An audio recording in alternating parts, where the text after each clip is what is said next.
Greetings, fellow YouTubers. This is the Budget Army channel. Another exciting video for your viewing pleasure.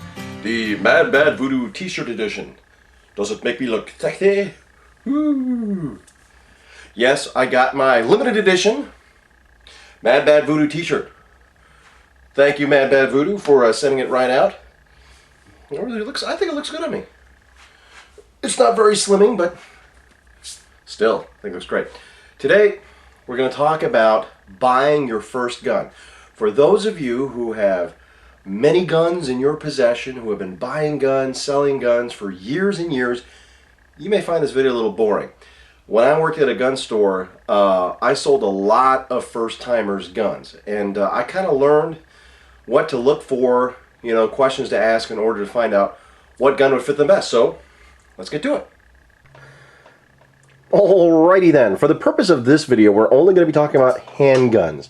I'm not bringing in rifles or shotguns or anything like that, just purchasing your first handgun. So what I have here are your four basic types of handguns. Yes, there are variations on the same theme, and I'll go over that, but four basic types when you think about handguns or when people generally think about handguns. So the first thing you have to ask yourself is, what are you going to be using the gun for? And I mean, are you going to be using it for self-defense, for concealed carry, for maybe competition? Because that will dictate, a number of different variables for you. But actually, the first thing you should be considering, or the first person as a person who sold guns before, is in a retail shop, not just a private individual, but is what is your level of experience with guns? And I'm not talking about how well you shoot guns, but how much have you been around guns? Did you grow up with guns? Did you shoot them on occasion? Have you never held a gun in your entire life? All this is going to really determine what direction that I would push you into. So let's start with describing each of the basic types of handguns. Let's start with the double action revolver. Yes, there are single action revolvers or single action only revolvers or double action only revolvers as well.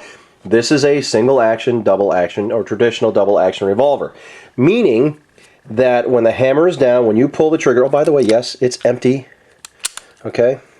When you pull the trigger, it will pull the hammer back, rotate the cylinder, and fire the weapon, all right? Or in single action, where you can cock the hammer back and pull the trigger, and once again, fire the weapon. All right, that's what single action, double action is. This is a traditional double action revolver, which means it's double action and single action. You also have a double action, single action, or traditional double action pistol like this SIG P229. By the way, this is a Charter Arms Undercover 38 Special. This actually belonged to a local police officer who used this as a backup weapon. He's no longer in the police force. He retired from there, and this is actually his gun. And I actually cleaned it up for him.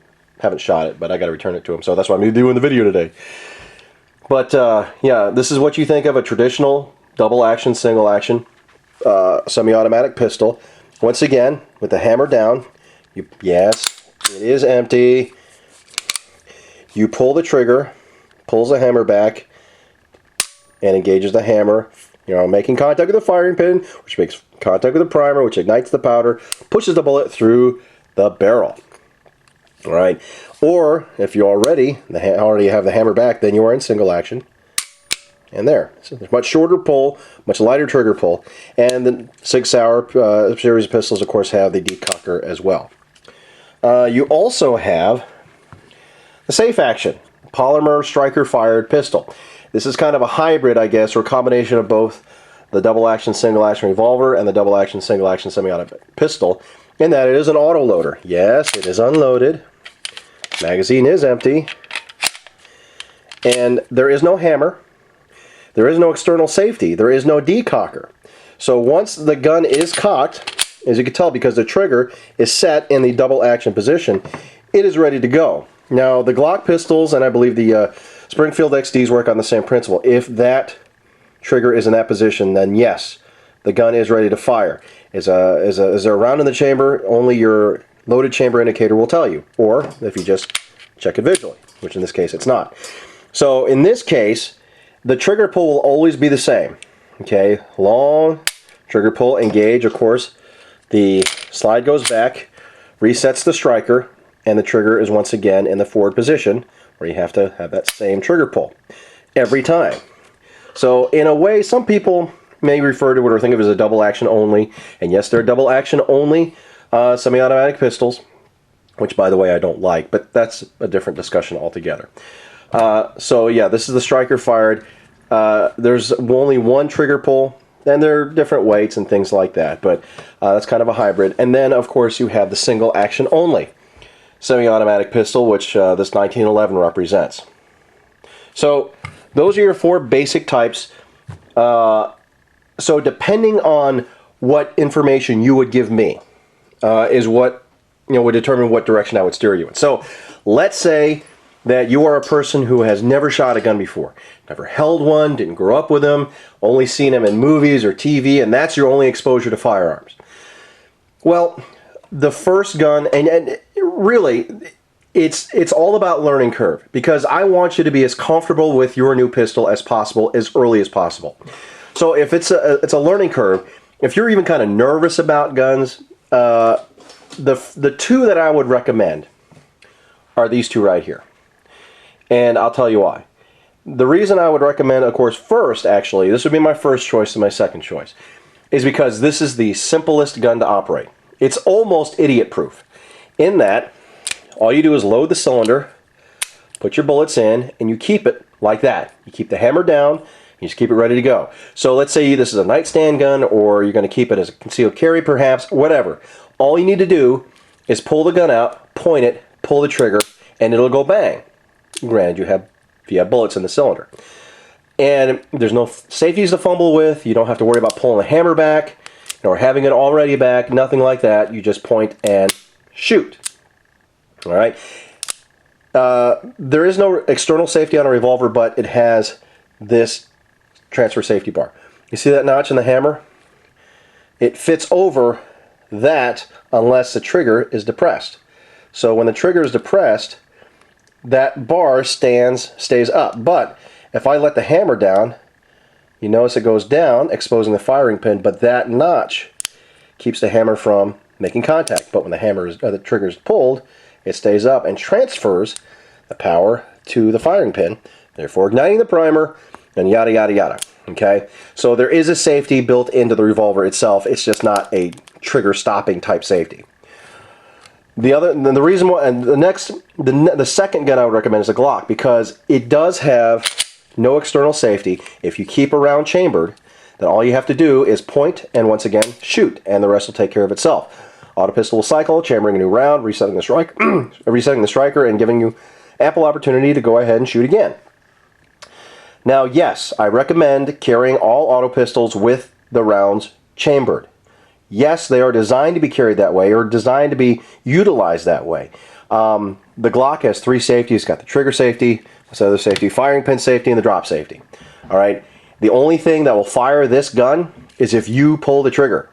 All right. And really, that's the case with any gun. The only way that it will go off is if you pull the trigger. All right. So that's the safety. The most important safety is in your head. So don't pull the trigger unless you intend to shoot. Plain and simple. So, but that's also a very simple gun to operate overall. I mean, there's a few more things you have to remember. Yes, you have to remember to, rack the slide, to get it ready. But after you've got the round chambered, the rest is just basically like operating a revolver. Usually has a lighter trigger pull than the double action pull of a revolver, and then there you go. Now, let's say you're a person who has maybe, I don't know, a little bit of experience with handguns. Maybe you've got friends that you've gone shooting with, I don't know, once or twice a year or on occasion. Maybe you've read a lot about them. Maybe you're more familiar. Whatever the case may be, you're not, full-blown, grew up with guns, but you're also not the noob either. You're a guy somewhere in between. Well, the two guns I would recommend are these two, the Glock and the traditional double-action semi-automatic pistol. You know about the Glock, the reasons why. Semi-automatic, double-action semi-automatic pistol. There are a few moving parts, let's say, like something like the SIG. Like a Beretta would have an external frame or slide mounted safety that you may or may not have to manipulate, whether it includes a decock. Of course, the 6 Hour has a decock here. I carry this gun on occasion, and of course I carry it with a round chamber. I don't carry it with the hammer back because I don't have to, because it's a double action. So there's that long pull. applied cycles, and now I'm back to single action. Okay. There is internal safeties, but the most important or the most obvious is the hammer block. So when the trigger is not depressed, you cannot shove that hammer into the firing pin. Of course, if the trigger is pulled, that's when the hammer goes forward, okay, and engages the firing pin. Like I said, this right here is the only thing that will set that gun off, all right? And it's got that nice soft decock also. A few more moving parts, a few more things to think of, but not hard to overcome. So now let's say you're the guy that has all the experience in the world, you grew up with guns, your parents shot them, your grandparents shot them, they took you out on the range when you were 3, and then you fired your first 12-gauge pump shotgun when you were 4, whatever the case may be. Two guns I would point you to are these two. Of course, the traditional double-action, single-action semi-automatic pistol, and the single-action only pistol, which is my favorite. This is my daily carry piece. I carry it cocked and locked. And this gun takes the most thought and manipulation, in my opinion. Others may not see it that way, but for me, especially for people who are buying their first gun, I don't steer them away from this, but I explain to them, hey, there's a few more things you have to remember. First of all, that hammer must be back for this gun to work. If the hammer is down, you can pull that trigger all day, nothing will happen. You also have to make sure your grip safety is engaged and that the thumb safety is down. All right? Then, of course, you could pull the trigger. If that hammer's down, you can pull that trigger all day long, nothing will happen. So you have to remember to either have it cocked and locked, which means you'd have to sweep the thumb safety down for it to go ahead and fire. Or if you want to carry it condition 0, which, you know, I don't have a problem with it. If you're comfortable with it, go ahead and do it. I'm condition 1. That's just the way I am. I don't have a problem with sweeping my thumb down, bringing target to bear, and then shooting. All right? Ooh, wow, that's kind of hard doing. How do you guys do point of view videos? Because that's really hard to aim. But anyway, that would be the most difficult or the highest learning curve of all 4 of these basic pistol types.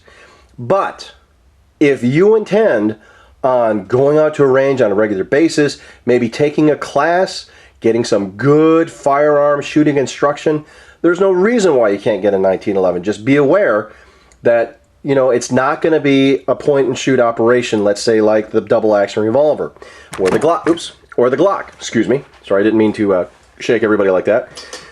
On the other hand, if you are a person who has no intention of going to a range, practicing, learning through class or whatever, then I don't recommend any of these guns, and I recommend something more like this. Something that shoots these little yellow BBs. Little airsoft type pistol. Because yes, they will actually shoot little pellets, and they won't kill you, and you won't accidentally shoot somebody that you love when you don't mean to.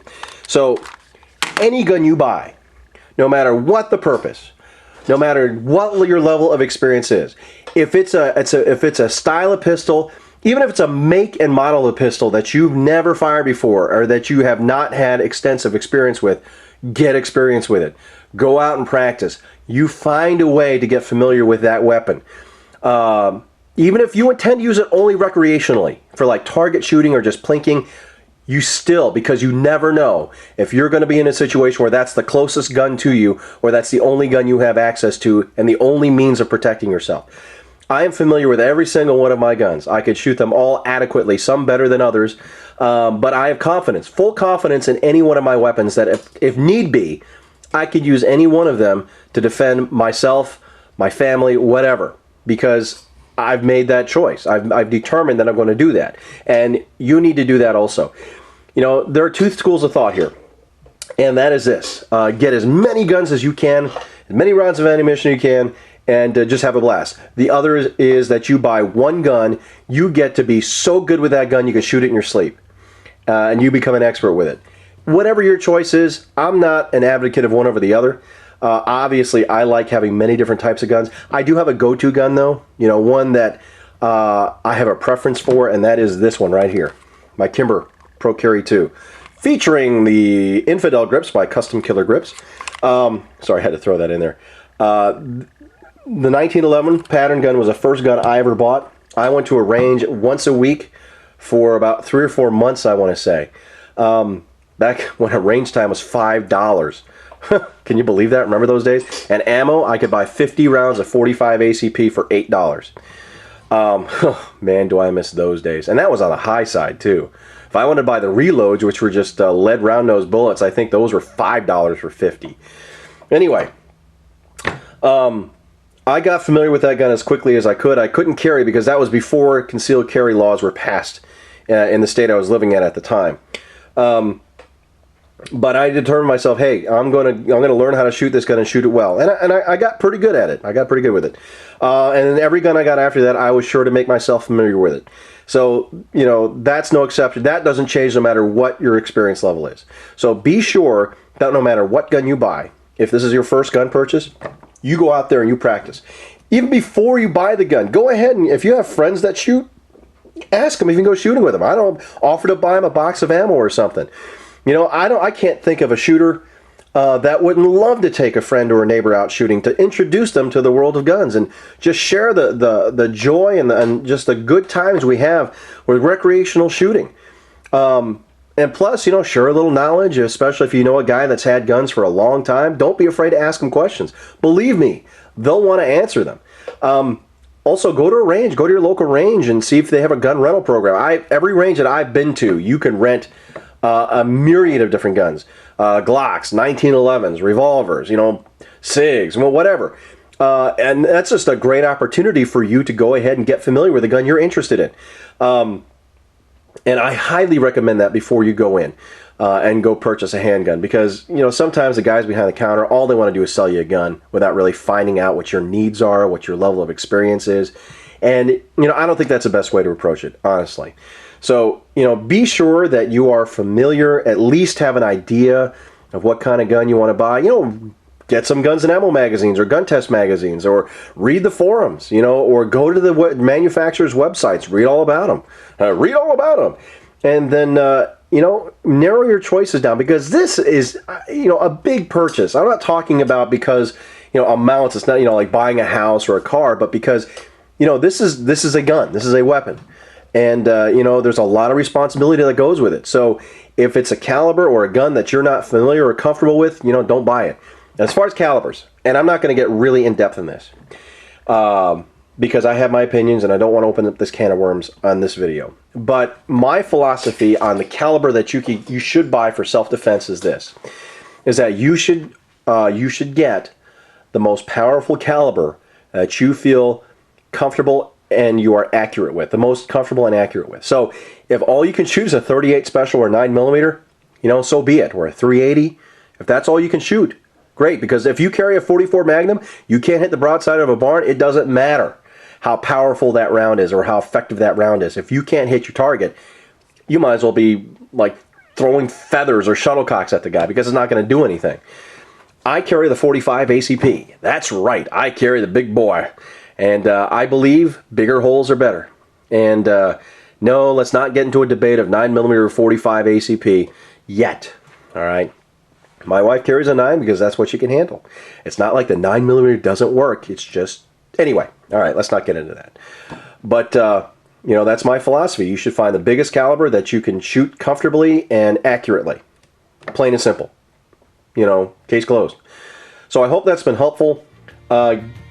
Go out there and shoot. It's a lot of fun. And if you have any questions, PM me, leave a comment in this box. You know, feel free. I'd be more than happy to answer them. I know a lot of guys that watch my videos have a lot of experience with guns too, and they'd be more than happy to help you out. So feel free to leave a comment, message, question, and thanks for watching. Go out there, buy a gun responsibly. Thanks.